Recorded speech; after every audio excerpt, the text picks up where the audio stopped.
ताईच्या बोलण्यातून असं समजून आलं मला की आम्ही उद्योग करत आहोत, बँकेत अकाउंट मध्ये पैसे दे बचतही भरत आहोत, देणं घेणंही करत आहोत, व्याज मुदलही वसूल करून बँकेत टाकत आहोत ताई. पण आमच्याकडे एवढे पैसे झाले, एवढे अकाउंट मध्ये पैसे आहेत की आम्हाला समजणार.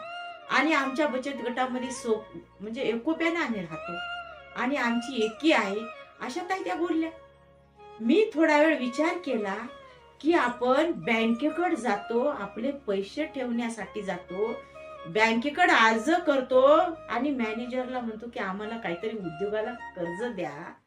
आज ह्या महिला बचत गटाच्या महिलाकडे ह्यांचे खूप सारे पैसे आहेत.